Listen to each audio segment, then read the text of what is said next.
Hi, my name is Dan Avnon, and I want to talk to you today about the question, can a state be both Jewish and democratic? The question arises because when most people hear a word like Jewish, Christian, Muslim, Buddhist, one wonders what is the relationship between a religious tradition and a modern democratic state. So I would like to, first of all, give three possible answers, which are either yes, depends, or no.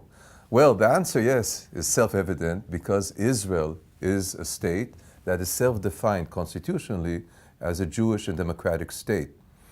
That being the answer, one wonders what will we be doing in the next 30 minutes? Well, we're going to focus on the depends. It really depends on what we mean when we say Jewish as a Jewish state, and also a little bit about what we mean when we say democratic. We will not address the issue of no because empirically such a state exists and theoretically there are a lot of justifications, but there are issues, and let's go ahead and see what they may be. So, of course, as I said, it depends on what we mean by Jewish and what we mean by democratic. When we speak about a Jewish state, we could think about four different aspects of what Jewish means.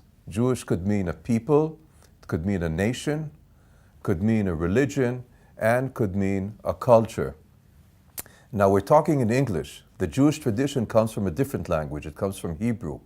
In the Hebrew language, the word people has a lot of depth to it. It's kind of the people of Israel, the people of the Bible. The word people is not only, as some people in modern states here in democratic context, people is a loaded term with a lot of traditional overtones. So let's see what Judaism as a people or Jewish as a people may mean. Now, when we're talking about Jewish as a people, we are talking about a very deep heritage, thousands of years, over 2,000 of years, that touches and comes from the heart of Judaism. Judaism is a tradition that believes in the unity of the world, believes that Jews have access to that unity through the deep faith in God and the worship of God. And when Jews practice their tradition in a pure sense, they are in ongoing process of redemption of self, redemption of Jewish people, and redemption of the world. Now, belief that such redemption is possible is part of the deep tradition of Judaism.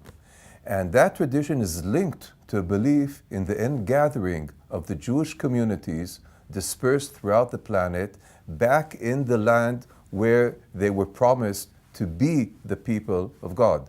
That is how the people as Jewish work.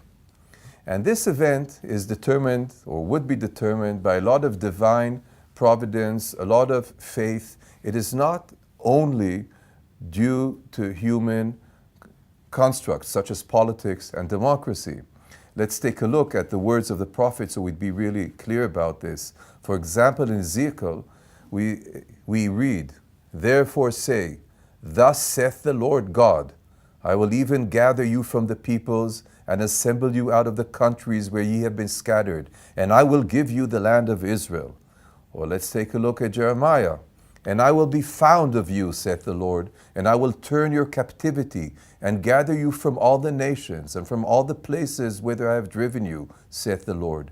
And I will bring you back unto the place whence I caused you to be carried away captive." So when we're looking at the Jewish people, we're looking at tradition that believes that there is a larger mission to fulfill than simply establishing a political community or adhering to a certain regime type. And this is where the question is really profound. Can it be Jewish and democratic? Depends. We note that there is another way of understanding what it means to be Jewish, and that is as a nation. Now, the concept of nation is modern, it's European, and it emerged in non-Jewish political, social, cultural, and religious settings. So when we think about Jewish as a nation, we're thinking about a modern political reality, just like any other nation that were granted a state. So to be Jewish and democratic in terms of Jewish nation and state, sure. Some nations have created states that are democratic, others not. There's no principled question here. It's more a matter of political tradition. In the case of the state of Israel, The nation state of Israel was recognized by international law according to United Nations Resolution 181 that was passed on November 29th, 1947. And this is really simple. Independent Arab and Jewish states and the special international regime for the city of Jerusalem shall come into existence in Palestine. Palestine was the land under British mandate granted by the League of Nations, and in any case no later than 1948. Let's listen for a minute the moment where this declaration was set forth in the United Nations in Lake Success in 1947. Of the Dutch Committee for Palestine was adopted by 33 votes, 13 against, 10 abstentions.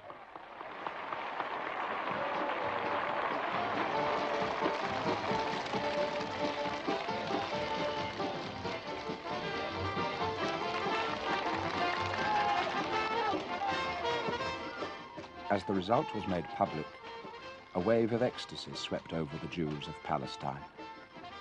They now experienced what generations of Jews before them could only imagine in their dreams. All Jewish history seemed to have been directed toward this moment.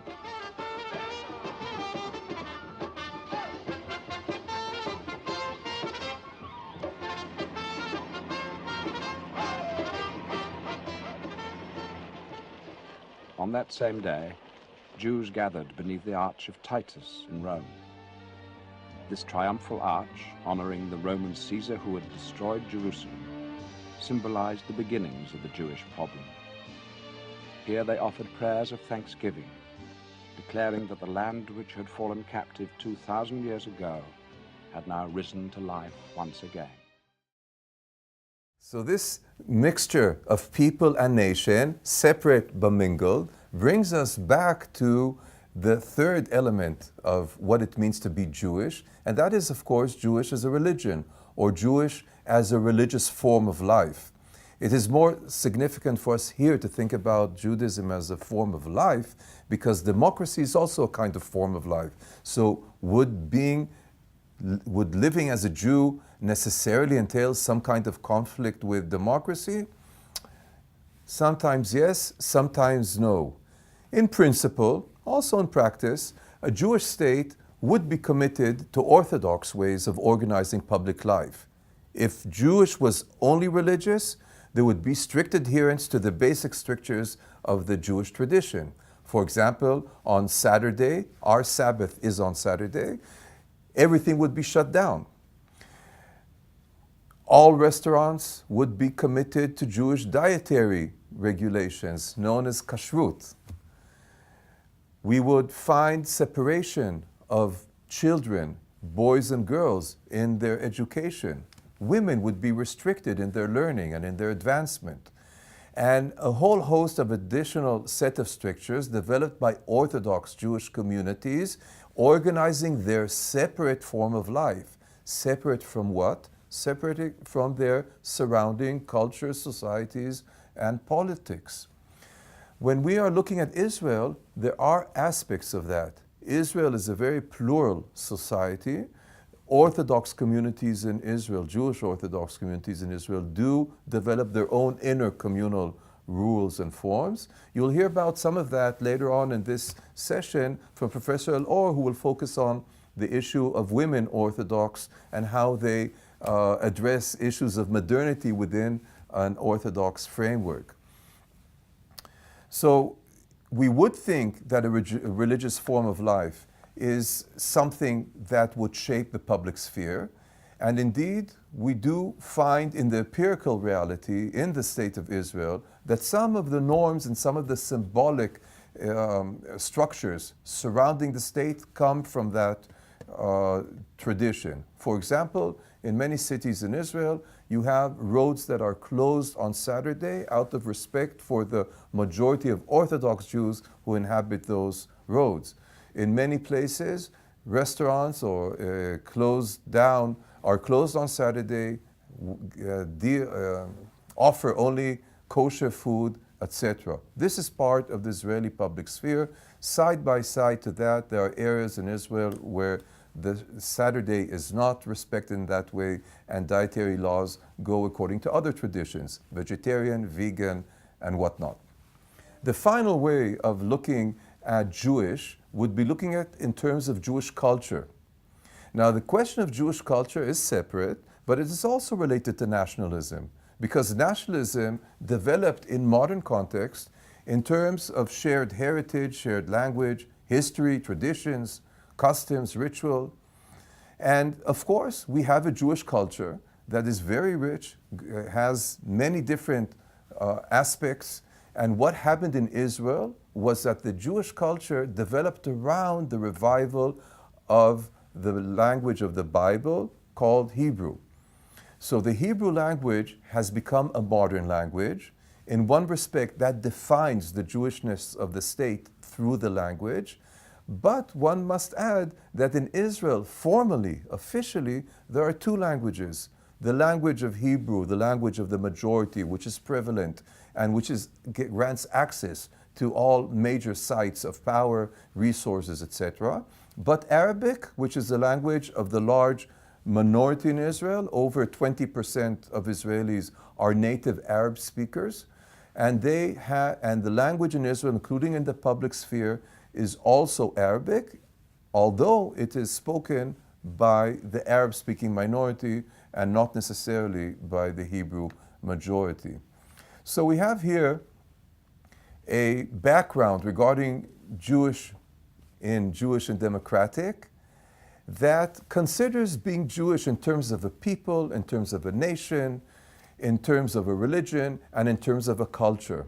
I may add that the cultural aspect in the political sense is a mixture, a rich mixture of heritage and tradition and of renewal and ongoing development of an Israeli culture that draws on the Jewish tradition but is utterly and thoroughly modern. The further away you are from Orthodox social spheres, the greater the modern Israeli version of a Jewish culture. All of this may sound analytically clear. In real life, you may sense that there's a lot of potential conflict here.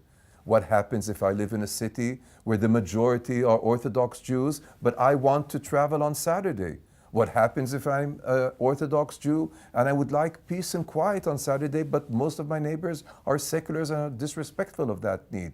These are just small examples of the difficulty to translate these many different traditions into everyday practices. In that respect, Israel as a Jewish and democratic state is an ongoing process of revealing what it means to be Jewish and democratic. Now, when Israelis, or I'm a political theorist, so when political scientists want to look at these questions, and so do constitutional scholars, they go to the Declaration of Independence. The Israeli Declaration of Independence was pronounced on May 14th, 1948. So think, the Jewish origin is in the Bible thousands of years ago. The state and democratic origin, 1948. We are recording this lecture in 2016, not that long ago. That is the basis for the state and democratic nature of Israel. In a minute, we will hear the first Prime Minister of Israel reading out the parts of the declaration, not all of it, parts of it. There are English subtitles, not to worry. In that, we will hear two different elements. One, very strong emphasis on Jewish history, Jewish heritage, and there is no mention of the word democracy anywhere in that document. From top to bottom, democracy or its derivatives are not mentioned in the Israeli Declaration of Independence. However, the declaration does allude to institutions and values that are associated with democracy, so we can interpret the democratic foundations of Israel through attribution of things said to be democratic. So let's work with that for a bit, and let's start now by hearing David, or in Hebrew we say David, Ben-Gurion, the first Prime Minister of Israel, reading part of the declaration, and read the subtitles, and we'll talk about them in a minute. אנו חברי מועצת העם, נציגי היישוב העברי והתנועה הציונית, ביום סיום המנדט הבריטי על ארץ ישראל. ובתוקף זכותנו הטבעית וההיסטורית, ועל יסוד החלטת עצרת האומות המאוחדות, אנו מכריזים בזאת על הקמת מדינה יהודית בארץ ישראל, היא מדינת ישראל.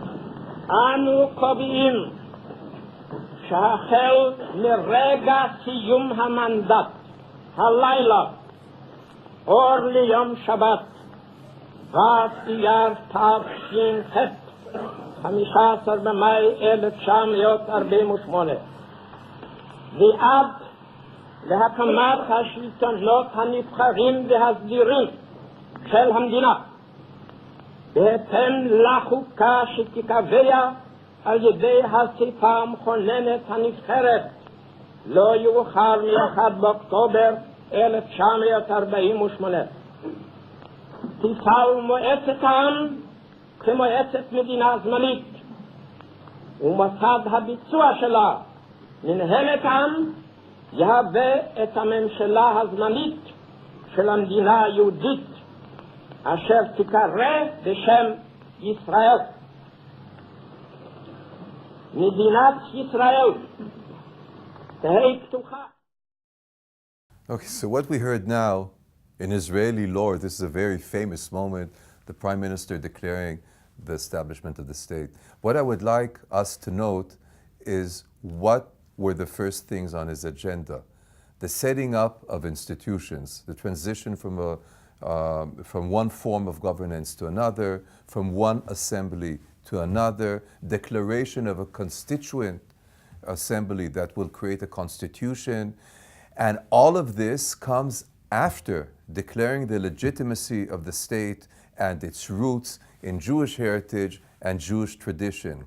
So when we were speaking earlier about the people and the nation and the culture and the religion, they are the background for creating state institutions that in due course would have to create the kind of institutional process that we would call democracy. And why democracy? Simple. The institutions are the institutions of parliamentary democracy.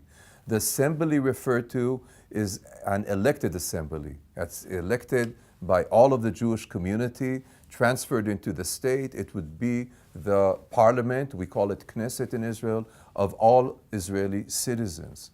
So we deduce a state from the institutions. We deduce a preliminary form of democracy from the fact that it is an elected assembly. And of course, one of the basic tenets of democracy is the one citizen, one vote law, and also, or principle. And of course, we also have allusion to a constitution. One word about the constitution. The Declaration of Independence mandated that Israel would have a constitution. To this day, 2016, we have an evolving constitution. We have laws that we call basic laws that are chapters of a one as yet to be declared constitution. We do not have a full-bodied constitution for reasons that are beyond this lecture, but one that must be mentioned is that constitution made by humans doesn't sound that well in Orthodox Jewish ears, who think that constitution is created by God and we are all under God's constitution. Indeed, as this week, as I talk to you, in Israeli and Jewish synagogues all over the world, the weekly reading of the Torah is called In My Constitutions, the word taken from the Bible to connote constitution in Hebrew. Orthodox Jews hear the Hebrew word for constitution, they hear God, and it is not something that humans should undertake that easily. There are additional reasons I'll talk about in a minute.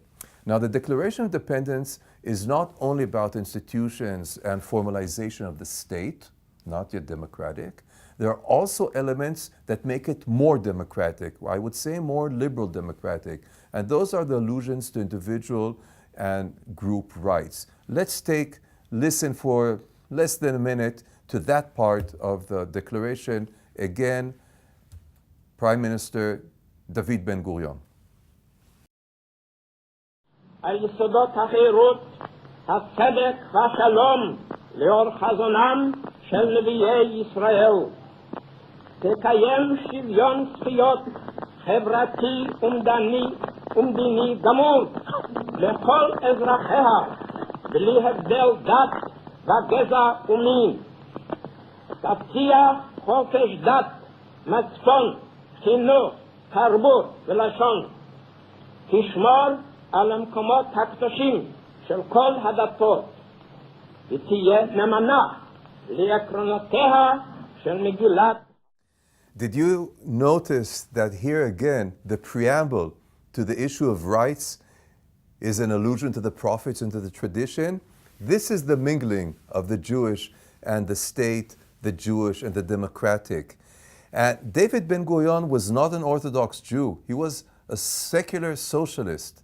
But in this kind of ingathering or return or migration or coming of Jews as individuals and as groups to the land of Israel, there is a very strong and deep sense of commitment to and connection to the culture. And this is what makes the nation, and this is what makes the people, and this is what is involved in the background of our institutions and our democratic form of governance.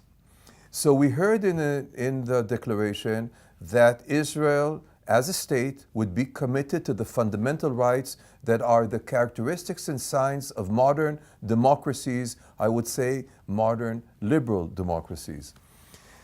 All right, so let's make a quick summary of where we are now.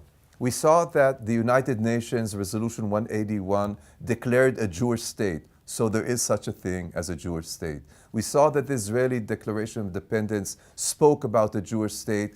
There is a Jewish state from within the relevant people. We also heard in the Declaration of Independence an intention to create a constitution which is fundamental for modern democratic states.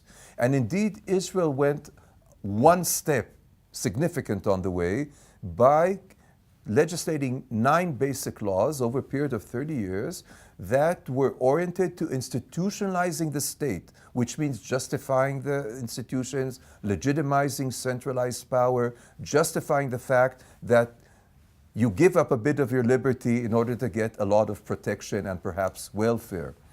And examples are Basic Law Knesset, which is our parliament, Basic Law Executive Branch, Basic Law Judiciary, and so forth.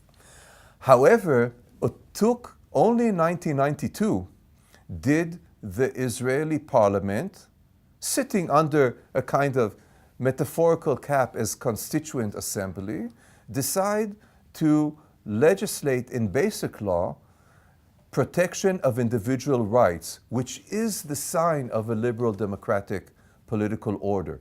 To protect minority and individual rights is a significant step forward in terms of seeing this political order as a democracy. Now I'm talking formality. Clearly during these years, the everyday practice was democratic. Elections, parties, free media, highly critical public opinion. The scene in Israel looks like a very verbal and vocal democracy. But again, when we're looking formally and tensions, we see through the institutionalization how it works. First Judaism, then a state, then democracy, then liberal democracy. That's 1992. So we have what looks like and is a democratic state. parliamentary democracy, it has the branches, and it looks fine. Where do tensions between democracy and Jewishness emerge? They emerge as they did in Europe and as they do in various areas in the world today around issues of authority. Issues of authority means who calls the shots when there is trouble, who determines ethical or value-laden conflict. Well, in ordinary political science, we say there's a rule of law. But if the rule of law is in the judiciary in the state, but I personally prefer going to my rabbi or to my tradition in order to resolve my conflicts, how does that work out? This is an age-old issue in modern European states. It is still an issue in Israel where rabbinic authority is very strong in many diverse forms of Jewish community: Orthodox, modern Orthodox, national religious, other religious. Strong moral voices often conflict with strong state-led voices. Rabbis and judges do not always go together.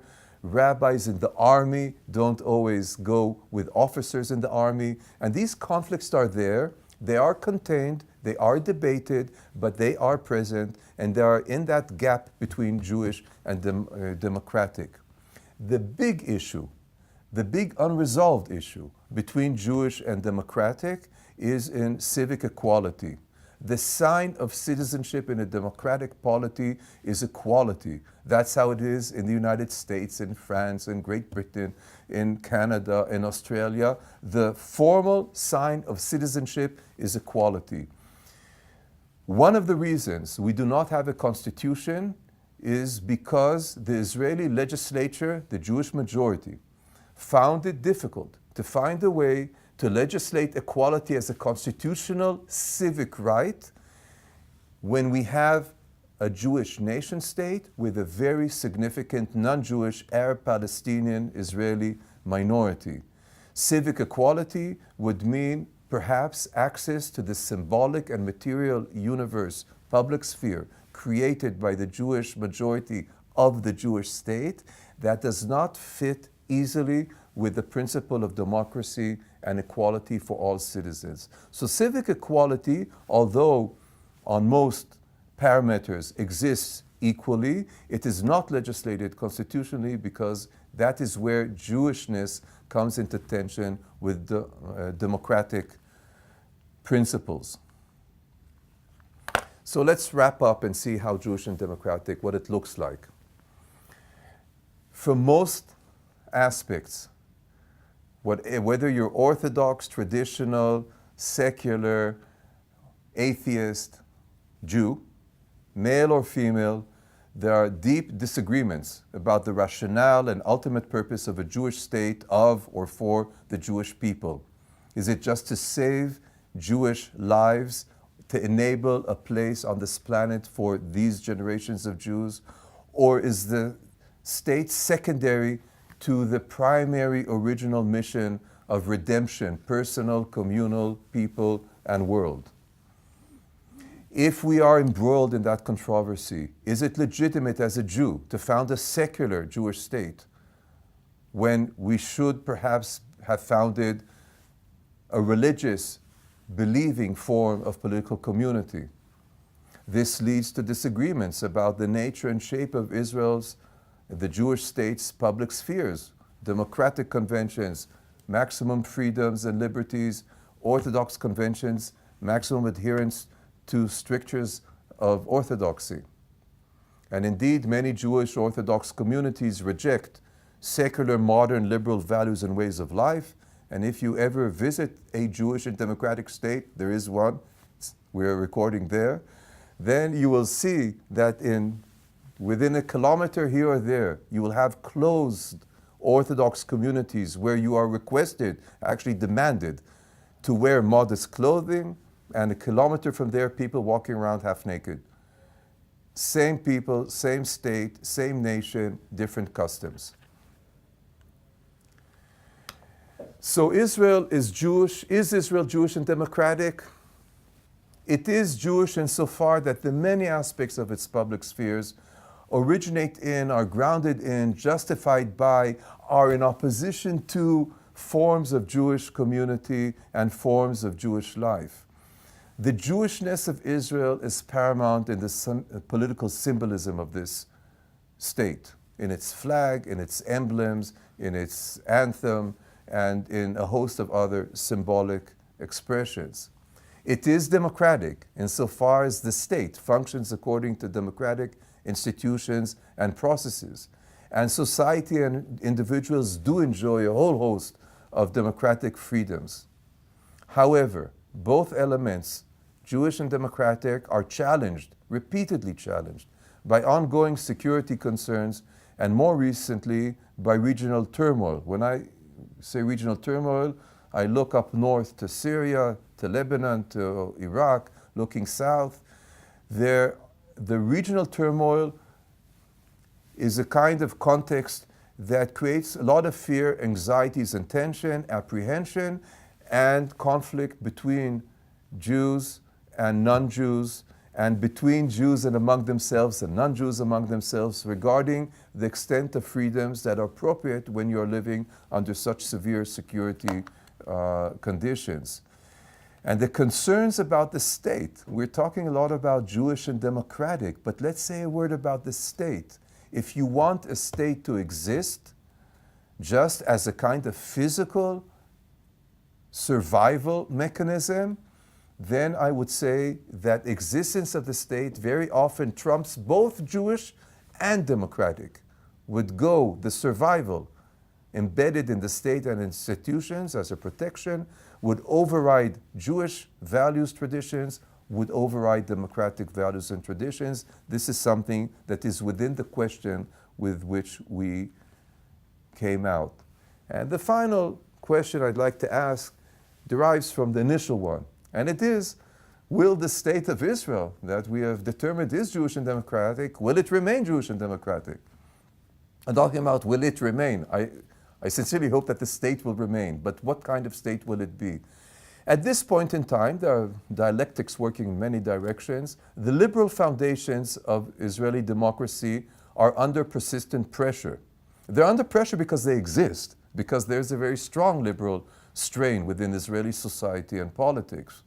Strong nationalist sectors of Israeli society and politics are hacking away at the legitimacy of individuals and voluntary associations committed to the liberal foundations of Israeli democracy, usually in the name of a strong nation state and less a strong liberal democratic state.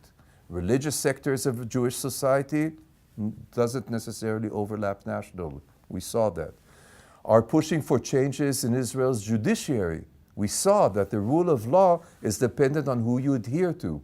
Many sectors in Israeli society think that Israel's Supreme Court is overly interventionist in creating the norms of Israeli society. How do you change that? Change the judiciary. Put in those official offices people who are more accepting of Jewish orthodoxy. This goes against the liberal underpinnings of Israeli society.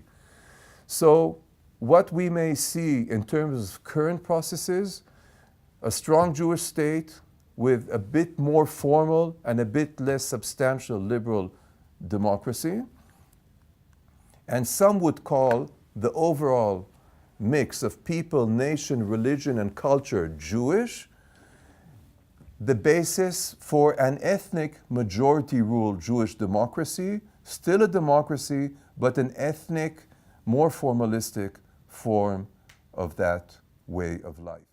Okay, so thank you, and now I'm signing off from this broadcast from Israel, a Jewish and democratic state. Thank you.